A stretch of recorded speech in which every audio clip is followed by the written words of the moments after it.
Vamos lá, falar um pouquinho de teoria dos jogos, tá? Só para a gente discutir um pouco e como isso aí influencia essa parte aí de blockchain que a gente vai entrar também, né? Então, falar do que é, o que é um jogo, os tipos de jogos, os jogos comuns, o que é o equilíbrio de Nash, como é que a gente faz a seleção de equilíbrio, né? E o workshop e atividades que não vai dar tempo da gente fazer também. Então, vamos lá. O que é teoria dos jogos, né? A teoria dos jogos estuda situações estratégicas em que o resultado de cada participante ou jogador depende das ações de todos os outros. Tá? Formula modelos para representar cenários e prever os resultados mais prováveis ou ideais. Então, é uma teorização em cima de um contexto onde você tem vários jogadores e esses jogadores têm interesses próprios, agem em interesse próprio. E a gente quer saber qual que é a melhor estratégia, qual que é o resultado do jogo, ou qual que é o ponto de equilíbrio desse jogo, tá? Esse tipo de coisa. Então, ó, no contexto lá da Web3, né, contexto de blockchain, raciocínio teórico dos jogos é usado para modelagem e compreensão. Tá? Por exemplo, tem muitos protocolos, né, que, por exemplo, o próprio tokenomics, né, dos protocolos, ele tem um desenho macroeconômico de um token, né, como é que aquilo ali funcionaria, como é que as pessoas reagem em relação aos incentivos que são dados. Tá? Isso é modelado em cima de teorias econômicas e teoria dos jogos. Tá? Lógica de negócio, por exemplo, interação do token com diferentes módulos no protocolo. Como é que é um incentivo, como é que eu tiro um incentivo. Tá? Consenso, né? Como é que a gente fornece incentivos suficientes para garantir que os nós participantes concordem com o estado distribuído de rede. Colaboração aqui, ó, cutucando, né? Mas é tipping, né? Tentando fazer algum incentivo, né? Cutucando aí o comportamento humano agregado, né? E a sua interação com o protocolo. Tá? Então, o que a gente falou já? Ó, economia, né? Interação entre diferentes protocolos e como os recursos finitos são alocados entre eles. Né? Por exemplo, segurança também, testar a segurança econômica de protocolos, de diversos tipos de ataque. Ataques econômicos, tá? Cara, muitas vezes tem ataque que o cara vai lá assim, se eu comprar uma quantidade gigante de um determinado ativo, eu consigo influenciar um determinado protocolo que eu começo a manipular ele. Tá? Um pouquinho de história, né? A teoria dos jogos remonta aí os tempos antigos em relação à história disso, né? No início aí, ó, de século XIX já tinha pesquisa em relação à teoria dos jogos e um estudo mais sistemático, né, de jogos com estruturas matemáticas e lógicas no século XX. Hoje em dia, a teoria dos jogos é usada em economia, biologia, sociologia, ciência política, psicologia e assim vai. É usada em muitas coisas. Na economia, a teoria dos jogos é usada para analisar muitas situações estratégicas diferentes, como leilões, economia industrial e administração de empresas. Tá? A teoria dos jogos é uma coisa abstrata, né? Os modelos de teoria visam chegar à essência de um determinado problema estratégico. Então, muitas vezes a gente tem que assumir algumas premissas, né, simplificadoras, tá? Porque a gente está tentando fazer uma modelagem. Tá?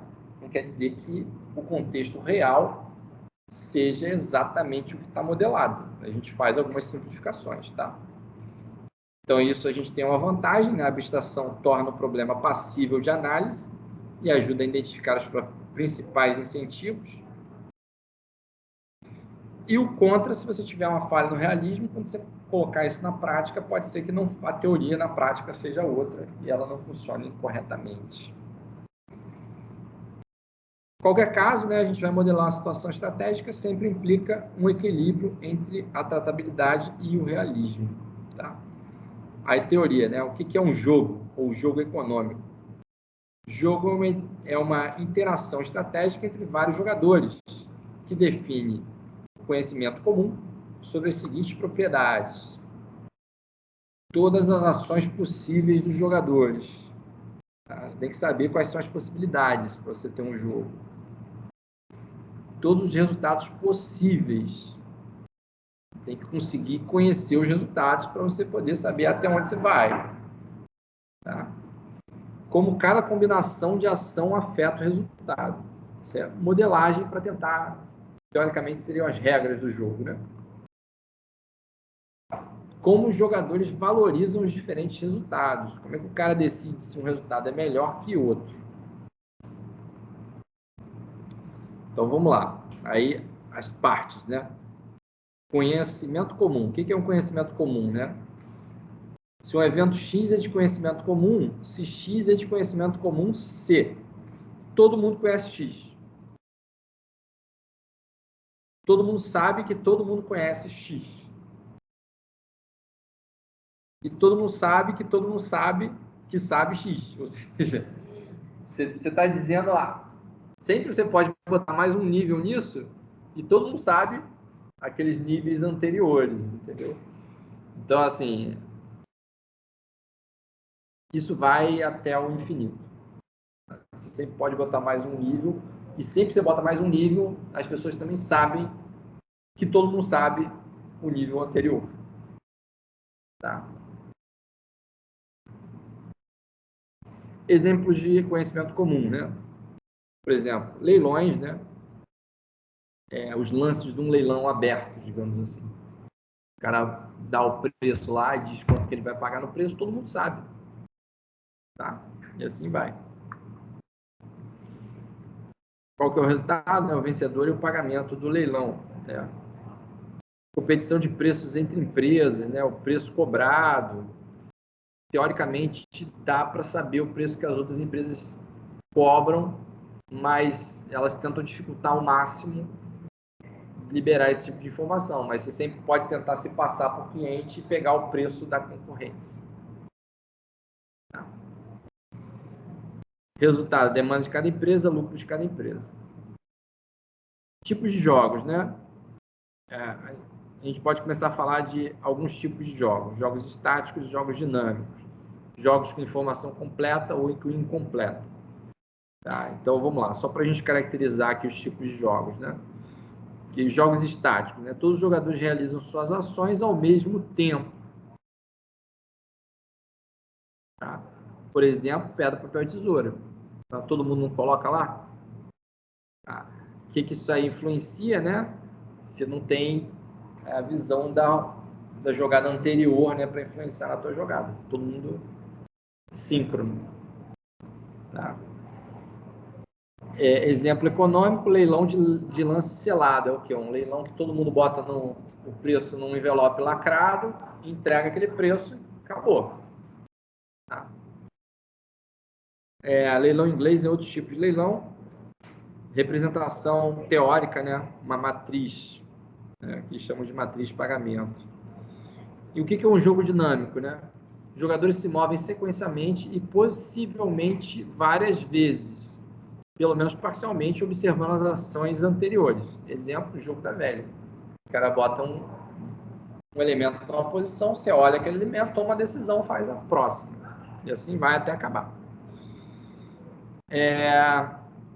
Esse exemplo aqui acho ruim, né? Acho que é o mesmo que esse aqui, né? Todos os licitantes apresentam suas propostas simultaneamente em envelope lacrado. Não é, basicamente. Esse aqui sim, o leiloeiro aumenta publicamente o preço se pelo menos um licitante aceitar o preço. Então, o leilão comum, né, que a gente vê. O cara fala X, aí o cara 2X, aí ele vai lá e aumenta. E assim vai. A modelagem disso é uma árvore de decisão. Tá? Sobre informação, a gente tem informação completa e incompleta. Informação disponível. Todas as informações relevantes para a tomada de decisão são conhecidas, da informação completa. Você tem acesso a tudo. Tá? Não existe informação incompleta. Exemplo, xadrez. O teu estado do teu mundo é o que você está vendo ali. É o teu tabuleiro. Você não tem nenhuma informação escondida ali. Jogo de informações incompletas, né? Nem todas as informações relevantes para a tomada de decisão são conhecidas. Por exemplo, pôquer. Você não está vendo exatamente qual é a mão do teu adversário. Então, tu toma a decisão mesmo assumindo algumas premissas. que você acha que é, tá? Aí teria um questionário, a gente vai pular aqui.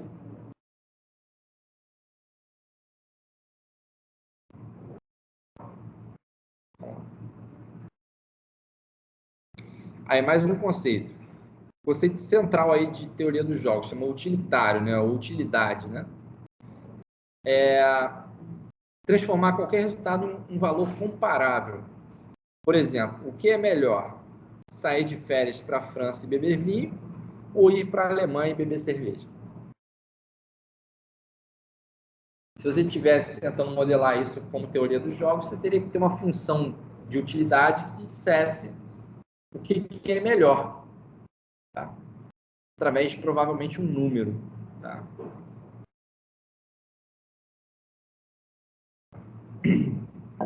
Então, essas dimensões só são comparáveis dentro de termos se a gente tiver ambos ou algum valor, né, para a função de utilidade, que é essa função U aqui, de um determinado elemento.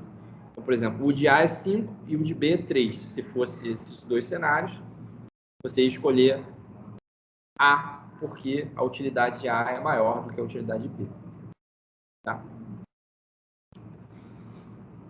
Suposição essencial. Os agentes são maximizadores de utilidade. Tá? Então, o resultado do teu jogo, você vai querer o resultado que maximiza a tua função U. Tá? Pagamentos monetários também podem ser transformados em utilidade. Então, você tem que definir o que é a utilidade de receber um determinado valor. Suposição mais simples, que U de x é x. Por exemplo, eu ganhar 10, a utilidade de ganhar 10 é 10. Você faz a função tranquilo. Mas isso provavelmente não é verdade na realidade. Né? Fala assim, quer ganhar 10 reais em, por exemplo, te dou uma nota de 10 reais, você quer um Pix de 10 reais. Aí tua função U não pode ser só X, né? U de X não é só X, não é só 10. Né? Hoje em dia eu acho que a galera prefere mais receber um Pix. A maioria das coisas tem taxas de retorno decrescentes. A gente vai ver o que é isso aqui, tá? Vamos lá. Jogos comuns, né? Coisas mais comuns em teorias dos jogos. A primeira coisa que você aprende em teoria dos jogos é o dilema do prisioneiro, tá? Isso é um exemplo clássico, né? Ou um paradigma clássico, né, de teoria dos jogos, né? Então, tem um problema fundamental aí, né? Embora todos saibam que existe um curso de ação socialmente ideal, ninguém o adotará porque eles são maximizadores racionais de utilidade. A gente vai ver o exemplo. Tá? É basicamente o seguinte: apesar de ter uma situação que é melhor para todo mundo, ninguém vai tomar isso porque todo mundo só pensa no próprio umbigo. E aí você não consegue chegar na situação que é melhor para todo mundo, porque cada um está olhando só para o próprio umbigo. Vê se isso não é verdade, assim, se você olhar, né, nas coisas que acontecem no dia a dia. Então, o exemplo, ó, só trazendo o dilema do prisioneiro para um exemplo prático, tá? Então, imagina o seguinte: você tem dois Bonnie e Clyde, eles são acusados de roubar 2 bancos. As provas do primeiro roubo são contundentes e certamente levarão à condenação com 2 anos de prisão. Tá? As provas do segundo roubo não são suficientes e eles só serão condenados se pelo menos um deles confessar. Um dos dois tem que confessar para eles serem presos pelo segundo roubo. Aí no interrogatório, a polícia vai lá e dá a seguinte informação para eles: se ambos confessarem, ambos irão para a prisão por 4 anos. Tá? Vamos lá. Se você não confessar e seu parceiro confessar, né, você vai ser preso por 5 anos. Tá? 1 ano a mais por obstrução de justiça. Tu não confessou, então tu vai levar uma penalização, vai ficar 1 ano a mais na cadeia. Tá? No entanto, se você confessar, mas o seu parceiro não fizer, reduzimos a sua pena de prisão em 1 ano. É a famosa delação premiada. Se você delatar, você vai ferrar com o teu parceiro, mas você vai ter menos tempo de prisão. Então, ó, a modelagem aí desse jogo, né? Elas têm a gente tem aí 4 quadrantes, né? Onde C é confessar e D seria desertar, que é não, C como é que é? Cooperar, desertar do crime e confessar o seu crime, né? Tá? Então C seria não confessar e D é confessar, tá? E aí tem essas seguintes situações aqui para o Bonnie e Clyde. Se os dois confessarem, se os dois não confessarem, os dois ficam 2 anos na cadeia, que seria a melhor situação para eles, certo? Os caras serem parceiro, fecha junto e nenhum dos dois confessa. 2 anos para cada um, tá? Só que o que acontece? Existe a situação de egoísmo, né? Que é um confessa e o outro não. Se um confessar e o outro não, o cara que não confessou o cara que confessou fica 1 ano na cadeia, o outro se ferra, fica 5. E existe a situação que os dois confessam, que os dois ficam 4 anos na cadeia. O que acontece no dilema do prisioneiro? O que vocês acham que aconteceria numa situação normal? Basicamente, cada um só pensa no seu umbigo e acaba confessando, né? Qual que é a situação? Isso aí te leva a uma situação subótima, né? A tua solução ótima para esse problema é o 2 e 2. Só que como cada um só está olhando para o seu umbigo, você chega no 4 e 4. Tá? Então isso aí que é o dilema do prisioneiro no teoria dos jogos. Ó. Escolher D é uma estratégia dominante. O cara vai pensar só no dele. Estratégia que é sempre ótima para um jogador. Ele só olha o dele. Independente do que os outros jogadores façam. Tá? Aí existe um conceito que chama equilíbrio de Nash. Né? Outro conceito fundamental na teoria dos jogos. NE é o equilíbrio de Nash. Né? Nash é equilíbrio. É um conceito de estratégia.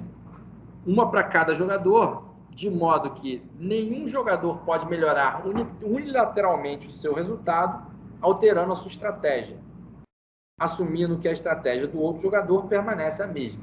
Ou seja, o que ele está dizendo aqui? Né? O que é o equilíbrio de Nash? É onde você tem uma maximização da utilidade individual para cada jogador. Você vai chegar num ponto do jogo onde cada jogador maximizou a sua utilidade, ele não consegue melhorar além daquilo, e os outros jogadores também não conseguem melhorar. Então o sistema ele entra num equilíbrio, ninguém sai dali. Ele chega num ponto que é ali que é o equilíbrio, todo mundo maximizou a sua própria utilidade e ele não sai dali. Esse é o equilíbrio de Nash. No dilema do prisioneiro, a situação DD é o único equilíbrio de Nash que você tem, que é esse cara aqui. Esse cara. Assim, o equilíbrio de Nash ele te dá a situação mais provável. Ele te diz assim, ó, se todo mundo só pensar no próprio umbigo, tu vai chegar aqui. E é o que normalmente acontece. Tá?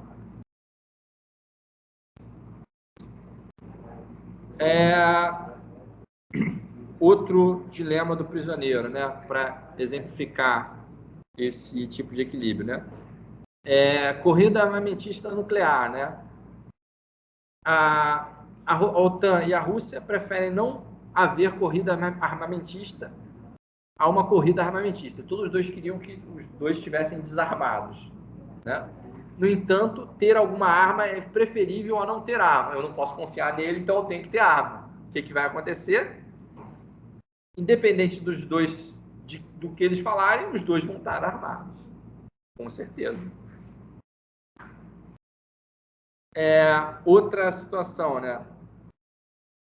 OPEP, né? Que é a Organização dos Países Produtores de Petróleo. É de interesse de todos, né? A gente limitar a oferta de petróleo, não ter tanta oferta, tá? Contudo, dado o elevado preço que daí resultaria, todos têm um incentivo para aumentar a oferta individual de petróleo e aumentar o lucro. Ou seja, pelo mais que a gente queira limitar a oferta, a gente não consegue porque cada um quer ter um lucro maior. Ó, outro tipo de jogo, né? O jogo do ultimato, que eu falei que ia voltar nesse jogo, né? O que ele é? Um jogo sequencial, tá? O equilíbrio de Nash pode ser fundamentado por uma indução retroativa, né? Os proponentes têm as seguintes considerações. O que o destinatário aceitaria? Eu tenho que mostrar um exemplo do jogo aqui. Vou ter que voltar no outro slide lá para mostrar o jogo.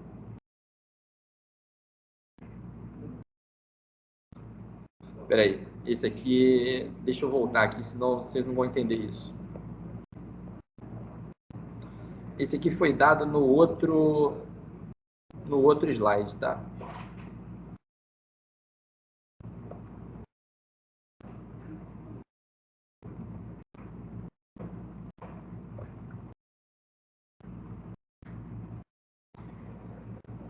Esse aqui foi lá no...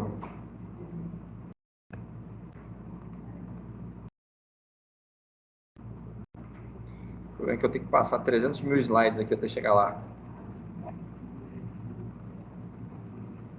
Tem como andar com isso aqui direto, não?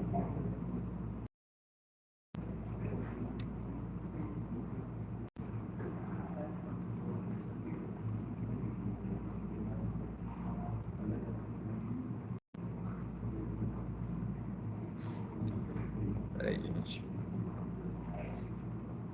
Saiu do negócio aqui.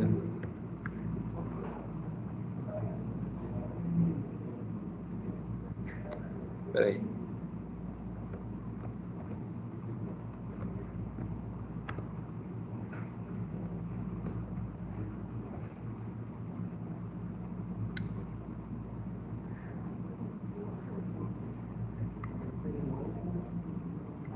Por que não dá para... Vou mostrar aqui no Chrome mesmo, então.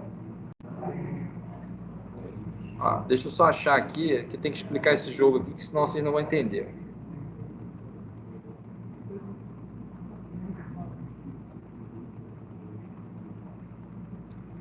Vou passar muitos slides aqui até chegar lá.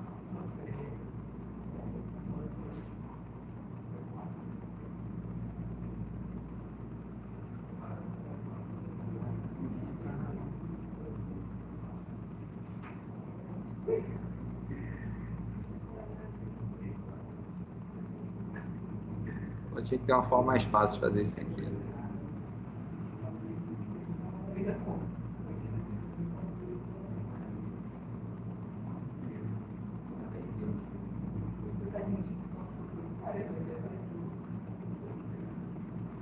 Beleza.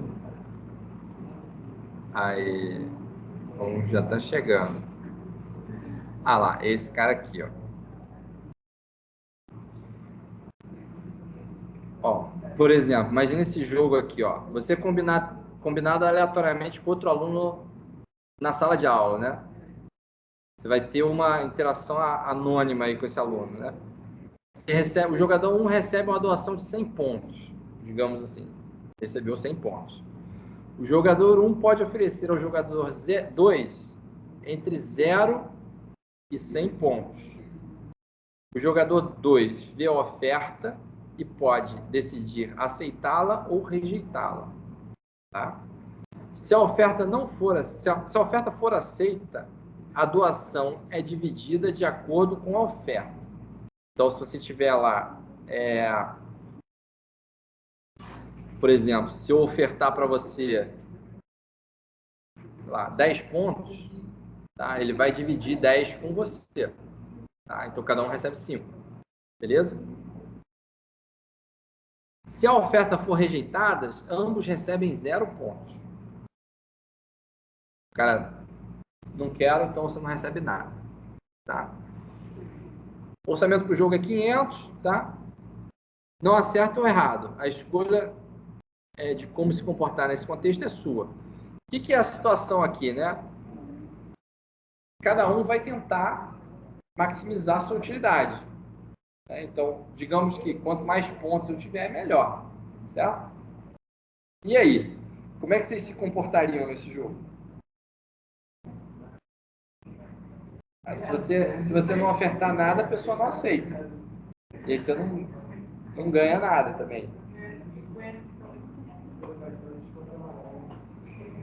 Você está entendendo? Se eu não ofertar nada, se a pessoa não aceitar nada, eu fico sem nada também.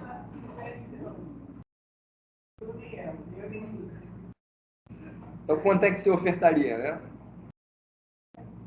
Aí vamos voltar lá para a teoria dos jogos, é só para mostrar o que é o jogo do Ultimato. E aí, para a gente voltar aqui na teoria dos jogos e discutir como é que ele funciona. Então, vamos lá. Ele é um jogo sequencial, então cada vez que você oferta, você viu a oferta anterior, né? A gente tem uma forma de inferir o equilíbrio de Nash. E aí o proponente ele tem as seguintes considerações, né? O que o destinatário aceitaria? O que seria um valor aceitável? Ou seja, imagina o seguinte, eu não perco nada por aceitar uma oferta. Certo? Então, se você me oferecer 0, faz diferença também eu aceitar ou não aceitar. Você vai dividir o quê? Dividir 0 é 0. Então, eu não aceito. Me oferece nada, eu não aceito. Pronto. Mas se você me oferece alguma coisa que é além de 0, eu vou receber metade. Então, eu aceito.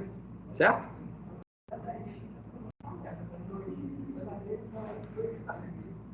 Portanto, devo oferecer, já que quero maximizar o meu pagamento, algo igual ou ligeiramente superior a 0. Beleza? Ou seja, o proponente que oferecer algo pequeno, o destinatário sempre aceitará e é o único equilíbrio de Nash que você tem. Tá? Isso é uma modelagem de jogo, tá? Que é chamado de jogo do ultimato. Que é esse tipo de situação, que você tem uma oferta e a pessoa pode aceitar ou não. Tá? E como é que você maximiza seu... É igual a oferta de emprego. O cara vai te oferecer uma oferta de emprego. O que o empregador tenta te fazer quando você faz uma oferta de emprego? Ele vai tentar te oferecer o menor valor que você aceitaria. Que isso seria o que maximizaria a utilidade dele. Beleza? Ele quer que você entre no emprego, mas ele quer te pagar o mínimo que ele puder. Mas se o mínimo for uma coisa muito baixa, você pode não aceitar. Certo? Chamado de jogo do ultimato. Existe jogo de coordenação. Ó. Vamos lá. Previsão do jogo no dilema do prisioneiro foi fácil, né? Ambos desertarão, né? A gente tem cada um pensando em si. Esta é a coisa ideal a fazer, não importa o que o outro jogador faça. Tá? Em outros jogos, as previsões de jogos não são tão claras, né? Um exemplo é o jogo de coordenação. Tá? O que é um jogo de coordenação? O jogo de coordenação é um tipo de jogo estático em que um jogador ganhará um pagamento maior quando selecionar o mesmo curso de ação que outro jogador. Então, é um tipo de jogo que, se eles cooperarem, eles ganham mais. Tá? Individualmente, o cara olhando para o lado dele, se ele cooperar, ele ganha mais. Exemplo de jogo de coordenação, né? Escolha L ou R. Os números representam pagamentos que um jogador recebe. Os jogadores só obtêm utilidade se coordenarem as suas ações. Tipo assim, se a gente escolher o mesmo número, nós dois ganhamos. Tá? Se a gente escolher números diferentes, nós dois perdemos. Tá? Esse é um jogo de coordenação. O resultado da coordenação tem dois resultados, LL e R ou R, se destacam. Né? Aqui ficou tudo mal formatado. Né?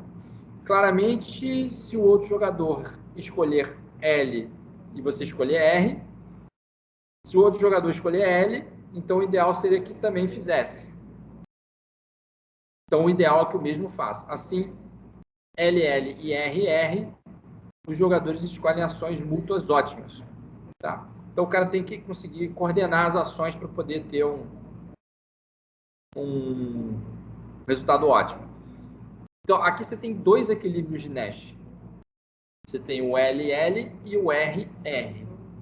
Tá?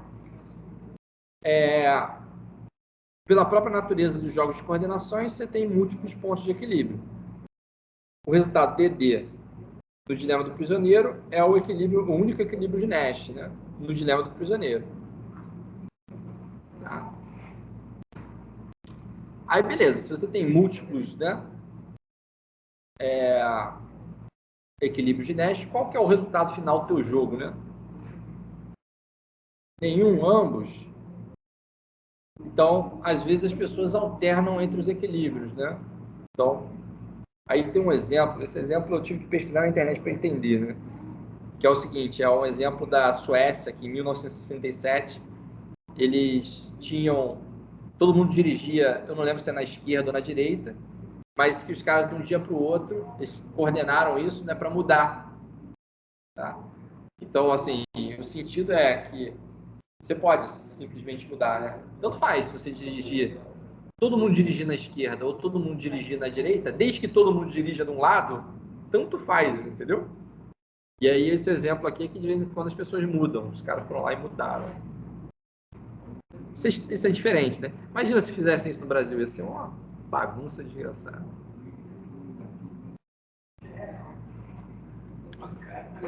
Ó, vamos lá, mais um conceito aqui, né? Pontos de Schelling, né? O equilíbrio de Nash não prevê quais estratégias os jogadores realmente adotam, né? Isso é especialmente pronunciado em jogos de equilíbrio múltiplo, né? Por exemplo, jogos de coordenação. Então, existem teorias que oferecem insights sobre quais estratégias os jogadores realmente adotam. Tá? Então, lá, o que é o ponto de Schelling, né? Se você vai encontrar um estranho, lá um exemplo, né? Você vai encontrar um estranho na cidade de Nova York, tá? Mas não consegue se comunicar com a pessoa. Quando e onde você escolherá se encontrar? Tipo, uma situação atípica, né? Mas, digamos, você marca um lugar que normalmente seja comum, onde as pessoas se encontram, né? Então, qualquer ponto e tempo é um equilíbrio de Nash. Tanto faz. Tá? Então, qual que a pessoa realmente escolhe, né? A maioria das pessoas respondeu meio-dia no balcão de informação do Grande Central Terminal, que é um lugar onde, sei lá, todo mundo se encontra. Isso é tipo um conhecimento comum. Né?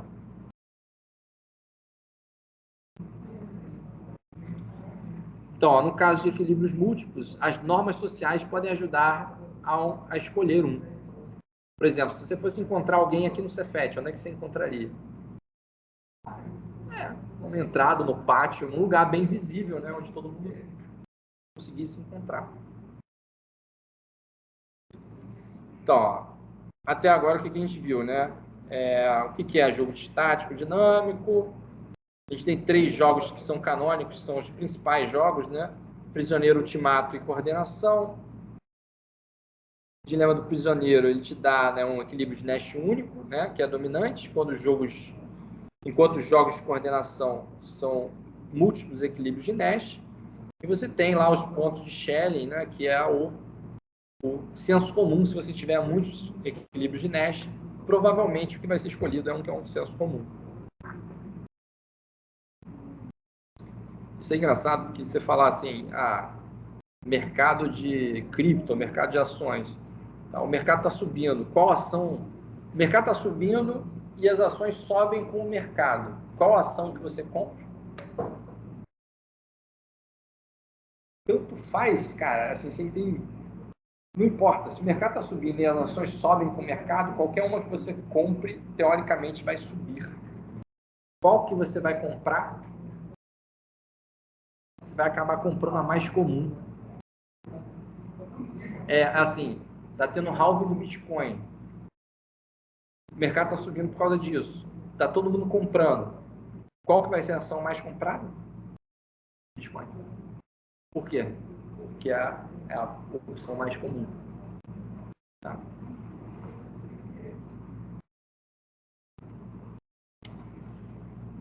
Por que essas teorias são importantes, né? Equilíbrios de Nash são usados para prever comportamentos das pessoas no sistema fechado. Se você conseguir identificar o equilíbrio de Nash exclusivo ou pontos de sharing em um sistema, fará uma forte previsão do comportamento do usuário. Tá? Então, isso é como você prevê o comportamento, né? Então, você pode começar a impulsionar o comportamento do usuário criando incentivos adequados. Você cria os incentivos para você mandar o usuário para um ponto de equilíbrio que você quer. Tá? Aí tem alguns conceitos a mais, né, de teoria dos jogos, né? Bens públicos, que é coisas que são não excludentes. Ninguém pode ser excluído do consumo. Tá? Se você tem um bem que é público, todo mundo pode consumir ele. Não rival. Meu consumo não afeta o seu. Tá? A gente tem disponibilidade para todo mundo consumir. Por exemplo, se você for na praia de Copacabana ver fogos de artifício na virada do ano, eu ver os fogos de artifício não afeta você ver os fogos de artifício. Todo mundo vê. Iluminação pública, você está na praça, tem iluminação, é para todo mundo. Tá? Isso são bens públicos, né, que a gente chama. Existem os bens comuns. Não excludente, ninguém pode ser excluído de consumir, mas ele tem o que a gente chama de rivalidade. Meu consumo reduz a possibilidade de você consumir. Tá? Você tem um bem que é limitado. Tá? Ou seja, um parque público, uma máquina de café no escritório, teoricamente o café acaba. Né? Público versus... a principal diferença é que, num bem comum, o seu consumo reduz o valor do bem para outra pessoa. Tá? Isso é chamado de externalidade do consumo, que você impõe aos outros e os outros impõem a você. A tragédia dos bens de consumo é que, por não se ter em conta essa externalidade, o consumo é superior ao que seria socialmente ótimo.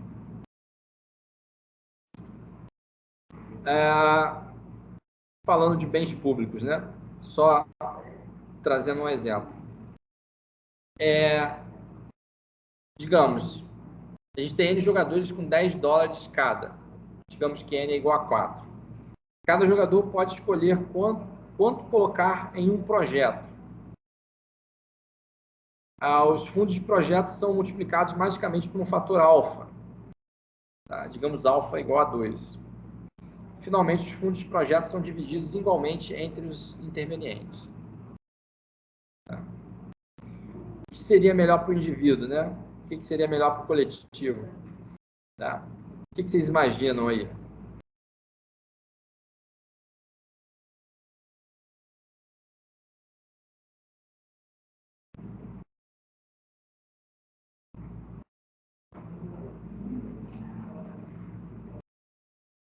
Todo mundo tem $10, são 4, né? Se você vai lá, todo mundo bota, é multiplicado por um fator. Não interessa o fator. E depois eles vão ser divididos igualmente.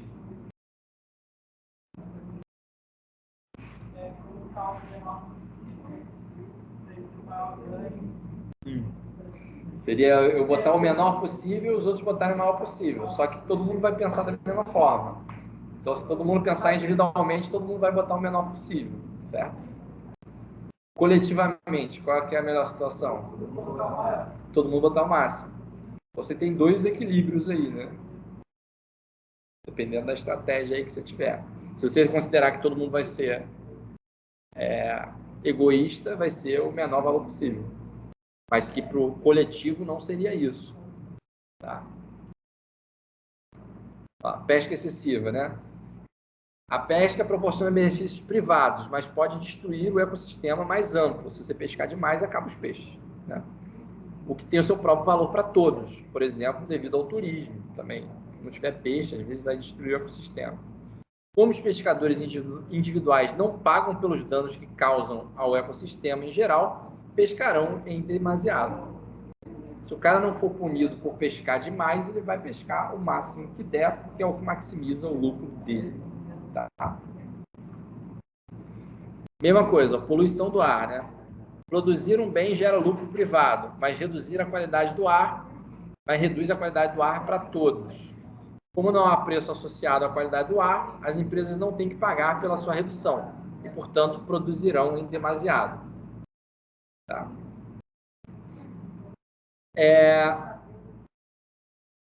No final das contas, né, deveria haver pesca, produção e mineração, afinal, sempre há benefícios nessas atividades. Beleza. A tragédia dos bens de consumo é que a externalidade não é contabilizada nessas atividades, levando a níveis ineficientemente elevados. Tá? Pausa, a gente não vai ter pausa. Tá? Aí tem uma afirmação, em vez se vocês concordam. Eu, quando li essa afirmação, não concordei muito não, mas depois eu parei para pensar e faz sentido. Código aberto. Fornecer software de código aberto é como contribuir para um bem público e, portanto, a comunidade entrará em colapso mais cedo ou mais tarde. Pensa aí, por que que... olha só. Teoricamente, se divulgar um software... Teoricamente, você faz software para ganhar alguma coisa. Você tem um benefício individual para produzir software. O cara produz software, ele quer ter um lucro com aquilo, mesmo que seja aberto. Correto? Agora, se todo software que a gente precisar já for aberto, para que alguém vai pagar por isso? Entendeu? Então, é o mesmo sentido. Você está consumindo, na verdade, a capacidade do usuário de pagar por aquilo, mas você está produzindo para que ele pague aquilo. Então, você acaba ficando... Mas isso aqui, gente, é uma teorização, tá? Não se assustem muito, não, porque pelo mais que a gente fale dessas questões, numa situação extrema, a própria situação do jogo muda. Tá? Então, imagina que a gente estivesse vivendo um colapso global de clima e falasse assim, cara, a gente chegou numa situação que a gente está tendo problema para todo mundo. Assim, problemas que são impactantes mesmo. É igual o que eu falei do preço da gasolina. Chega num ponto que estoura. Então, assim, pelo mais que teoricamente isso vai levar o sistema a um colapso, tem alguma situação, em algum nível, teoricamente, antes do colapso, que as regras do jogo precisam mudar e elas mudam. Tá? Então, assim, eu não acho que a gente vai deixar de produzir, chegar num dia que a gente vai ter software de código aberto para tudo, que a gente não vai precisar mais produzir software, porque tudo está produzido. A menos que venha uma IA ninja dessa aí e comece a produzir qualquer tipo de software de código aberto de uma forma muito eficiente. Aí pode ser que a gente chegue numa situação dessa. Eu preciso de um código, eu peço para a IA faz e acabou. Então eu não pago mais para ninguém desenvolver código. Eu só pago para a IA. Como a IA geralmente é um monopólio ou oligopólio, a gente concentra mais ainda o valor em certas empresas. Eu torço muito para que a gente não chegue lá. Tá? A gente pode ter ainda emprego como programador. Outro exemplo, né?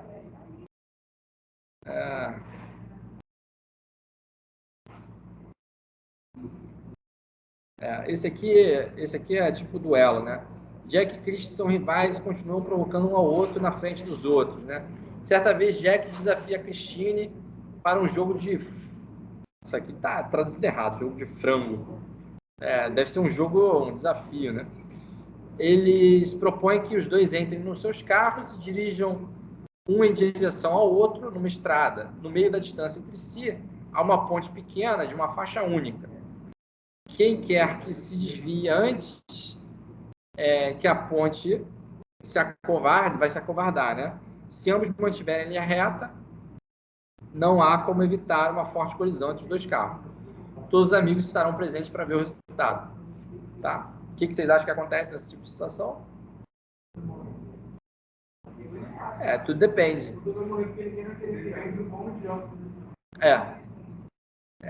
Depende das influências sociais e dos comportamentos deles. Tem dois pontos de equilíbrio aí, né? Os dois batem ou os dois desviam, tá? Mas isso é muito, na situação prática real, isso é muito pessoal, né?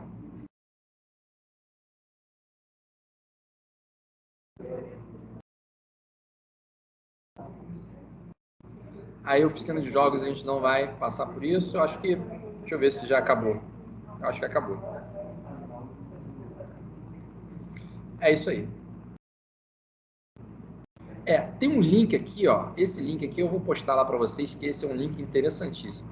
Para quem quiser se especializar mais em teoria dos jogos, tem a página aí de Stanford Encyclopedia of Philosophy, né?